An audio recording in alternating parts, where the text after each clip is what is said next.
Good morning, you two. How are you doing? Good, Al. How are you? Absolutely fantastic. Man, I'll tell you what, where did the idea come from to turn MacGyver into a musical? Because when I first read about this, I'm going, you've got to be kidding me. But what a brilliant idea. Well, it is crazy, I agree. But so MacGyver was one of those TV shows, Arrow, that the whole family used to watch together. Yep. Okay? Usually television divided the household.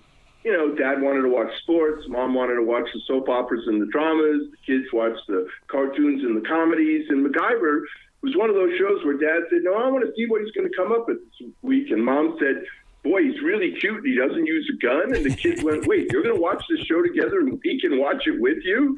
And so I wanted to create at least one MacGyver entertainment that wasn't something that you could simply sit alone at home and watch on a screen, that the whole family or the whole community could experience together. And so I said, let's try doing it as a musical. And then a dear friend of mine, who unfortunately is no longer with us, said, well, if you're going to do MacGyver as a musical, to really make it MacGyver, you should cast the lead role of MacGyver out of the audience in every performance. And I said, what are you talking about? That's crazy. And she said, it could be done. And so we, in fact, tried it, and it works better than anybody could have imagined. So that was really the genesis of it. And then I found Peter through a mutual friend of ours and explained this to him, and his first response was, you're crazy. You can't do that. but agreed to start writing songs for it, and here we are. Now we got an album. Now, Peter, is it the type of thing to where you had to sit down and look at the production first before you were motivated to write the music, or because you grew up basically watching probably MacGyver as well, is that, okay, I understand the guy's attitude, I understand his exploration, I think I can pull from this? Well, in point of fact, there was no script when there was the very first songs I wrote was for an older version of the script in 2011, and I was, as I recall, working off an outline. It was sort of Lurye explained the concept to me, and then I came back with my first demo was the song that the music for which survives almost exactly as it was, although it has been expanded. That's the opening song on the album, MacGyver, imaginatively named MacGyver. But my first approach was, this is an audience member. Let's be as ridiculous, and let's have fun embarrassing this person who doesn't necessarily have any training as much as we can. And Lee really likes the feel and the music, but said, no, that's not the attitude. We actually want to uplift the audience member and make him the hero. And as we all worked together to develop the story and the script, and I never start songs until there is some dramatic underpinning. So the story had to reach a certain point before I started writing story context songs. Obviously, it became clear that this idea of celebrating the audience member was the key to the whole thing, because the problem with just making fun of the audience member, it's going to get old very, very fast. For a musical to sustain an evening, you have to create opportunities for some emotional depth, and so the process was really lots and lots and lots and lots and lots of discussion, a very detailed outline, draft of the script. Then I dove in, and of course I was very, I spent a lot of time helping people and coming up with song moments. That's when I started demoing and seeing how things fit together. I think it's incredible that you guys took on this journey. And the reason why is because of La La Land and all that jazz. We love musicals. And so when we get to see something that we're familiar with and it is a musical, I mean, we want to put it in the car with us. We want to take it to work with us. So it's so important to those of us on this side of the sound. Well, absolutely. We feel the same. So. Now, so often, especially during the early part of the 1990s and into the 80s as well, when someone put out a soundtrack, the first thing they wanted to do was hurry up and get on radio, get it on radio, get it on radio. Was that ever a thought when you were putting this together? Honestly, I would have to say no, because we were working on the show And when we were doing in February and March of this past year, 2022, when we were doing the world premiere of MacGyver the Musical in Houston, I started getting calls from producers saying, "Hey, I'd love to do your concept album." And I said, "Great. What's a concept album?" they said, "Oh, well, you can, even though your show is, it's not all over the country or on Broadway or whatever it is, you can do an album based on the songs from the show." And I said, "Well, we have great songs." So we decided to do this album, which is obviously dropping tomorrow. And if it ends up on radio, it's like so much the better. Obviously the premise behind this is to let people know that there is a MacGyver the Musical show, number one. And number two, they said, if the album does well, you can use the resources from that to sort of get to your next production. So it was kind of a sort of no-brainer to say, yeah, let's go ahead and make this album because we know the music is good. The audience members keep telling us how much they love the music and where can I get this music? So we went, all right, let's go ahead and make an album. And then obviously radio is a clear place for it to end up. Yeah. So yeah, that's why we're talking to you. I wish I would have been in Houston with you guys on opening night, because I mean, to be in that moment where in your heart, you felt it in your head that, okay, we're bringing all of this together into this production. Now let's give it to the people. My God, that must have been one of those moments. Once in a lifetime, maybe? Well, for me, go ahead, please. No, you go ahead, Peter.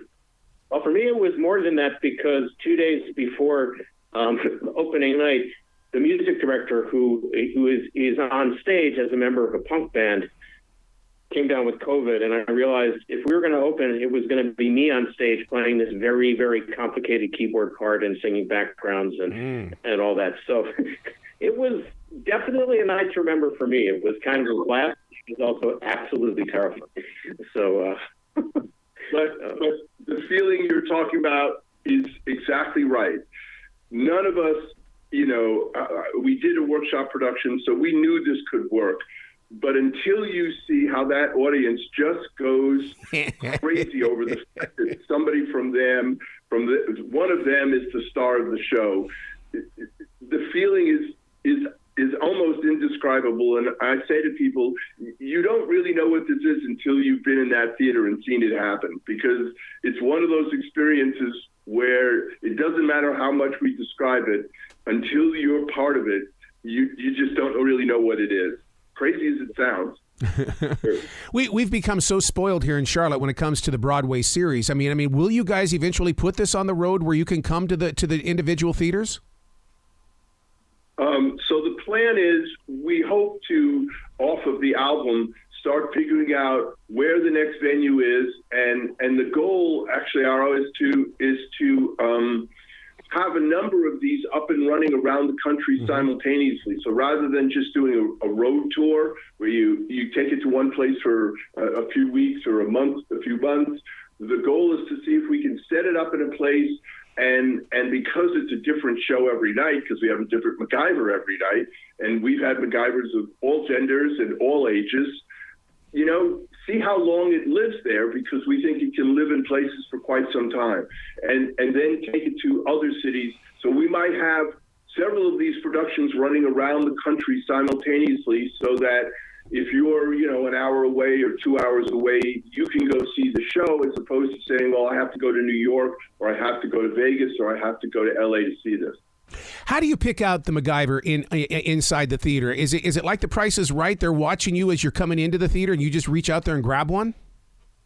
No, we don't do it that way. We actually hold a 10-minute audition right before the show starts. So we get the whole audience together. We ask for a couple of volunteers from the audience. We pick 3 or 4 who've raised their hands, who said, I want to be MacGyver. And usually, by the way, they show up ready to be MacGyver. I mean, they're wearing leather jackets. They've got plaid shirts and, carrying Swiss Army knives. And then we put those 3 or 4 volunteers, we ask them to act a line and sing a line and dance. And then by their applause, the audience chooses who's going to be MacGyver that night. And as soon as we identify that person, we start the show. Man. Now, when musically, do you find yourself allowing that music to evolve? Because the more and more of the performance that you see and experience, I mean, there's got to be something inside your imagination saying, "Oh, I got to change that. Let's make this greater on this side." Or are you pretty much like, "Nope, this is set. We have to stay"? As with any musical, I have to say the lead up to both the Telluride fully staged workshop and the Houston world premiere, it's preparing a musical is utter insanity in the final stages, and of the best kind. It was an absolutely fascinating experience both times. But I would say, for the most part, we were not changing things based on our experience with the audience. MacGyver, the audience MacGyver does make up the melody for an entire song. So we definitely did do some playing with that, because there's a very tricky balance. How hard do you want to make the task? You want to make the task, you want to give him enough words so that there's a good challenge, but not so many words that he or she or they fall flat on their faces. You know what I mean? So other than that, the revisions to the lead up to both to the opening of both of those productions were really much more based on, okay, where is the musical flowing well and where isn't it? I would say dialogue and stagecraft changes were, and Lee, you can maybe speak to that more, were more based on our experience of, okay, the audience MacGyver really had trouble with this or that. But so that'd be and believe it or not, what we've discovered as we've worked on this is the more we focus on the audience MacGyver, the longer we can keep them on stage, the more we can give them to do, the better the show works. And you would think, boy, it should be just the opposite, that you want, the professional singers and musicians and dancers to be taking the spotlight. And the truth is, as we work on this, the more we put that audience MacGyver at the center of the show, the better it works. So go figure. And the reason for that, which was the most fascinating insight for me in this whole process, from the very first appearance of the first MacGyver in Telluride at the workshop, is that the second that person is on stage, they become the audience on stage. They become the audience's connection to the show.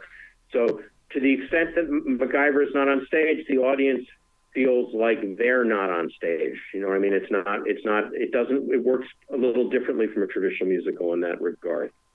So when I'm sitting in the car listening to the soundtrack, what do you guys envision? I'm sure you've done research and stuff like that, but I'm also sure that you sat in the car listening to it after the tracks were mixed down. What was the emotion that you picked up on? I'll let you answer that, Peter. Well, I live in New York City, so I haven't done a lot of sitting in cars recently, but for me, it's always, oh my God, does this work? Oh my God, does this work? Until the final mix where I go, oh yeah, this works. And then I listen to the whole thing and I'm like, wow, that really was a lot of work, and I'm really glad we made it to this point. I'm not sure that's the answer you're looking for, but I'm very, very, very proud of it. I'm deeply grateful to all of, to Lee for making all this happen, and to the incredible talent that went in, both in terms of the cast, the band, and Michael Moritz, the lead producer on the album. But I would say that the experience that I have when I sit in the car and listen to this, because I live in New Mexico, and so I got to get in the car fairly often if I want to go anywhere, it's fun. It's a fun, emotional journey. Yeah. So this show has a lot of playfulness to it and fun, but as Peter said, it's not a spoof, it's not a goof, it's not MacGruber. Yeah. We have fun with MacGyver. We don't make fun of MacGyver. And so when you listen to these songs, you're really sort of tracking the story, obviously, but more than that, you're tracking the sort of fun, emotional experience that has some heart in it and has some daring in it, and at the end, you just kind of feel like this would be fun to be part of. Yeah. And that's the goal we were after, and, knock on wood, I think we got it. Wow. To have that little punk edge to it. I mean, I've been with Johnny Rotten from the Sex Pistols, and I was bringing up punk, and he says, Arrow, it's not punk, it's the blues. It's the blues. So do you call it that punk, or what would be the best way to describe it? Well, I would call it Oh, sorry. Go ahead. Go, Peter. I would call it pop punk. Yeah. So it's it's not. There's melodies that we try and make it catchy. It's the sound of it's the sound to try and get the grittiness and the harshness of punk, but still make it. A Green Day is an apt comparison, I would say. Green Day, Nirvana. So the show is set it's a period piece. It's set in East Berlin in 1989 when my God. the punk music was interestingly instrumental in helping to bring down the Berlin Wall. So we've just put MacGyver in there and said, guess what? History never recorded this, but MacGyver was instrumental in bringing down the Berlin Wall, and he used a punk band and bratwurst and beer to do it. Come see the show and figure out how that works. So, God. That was where the punk sort of influence came from, and we wanted, because MacGyver, the original MacGyver was obviously a show of the 80s, we kind of went with that sort of 80s pop tune vibe initially. But some songs are clearly, Broadway tunes. So, there's even some opera in there. If you listen to Trust No One or Play the Game, there's a strong, it's sort of, I just was like, what does this moment need? And I wrote that and it seemed to work. So that's where we are. So I think there's a wide variety. You play with so many emotions with this, and the fact that it started out as a thought, and then you start building it with other people, and I mean because there's a piece of MacGyver in each and every one of us, and not only do we want to be in the production, but we want to sing along with it as well. Well, if you go to our website, Arrow, which is just MacGyver.com, MacGyver.com. The first thing you'll see is a piece of duct tape, and on it is written, there's a MacGyver in everyone, and anyone can be MacGyver. And that's kind of where we're coming from with this musical. You guys have got to come back to this show anytime in the future. You've just got something that's so magical and so precious to people that I just know this is the first step of a brand new beginning. Be brilliant today, you two.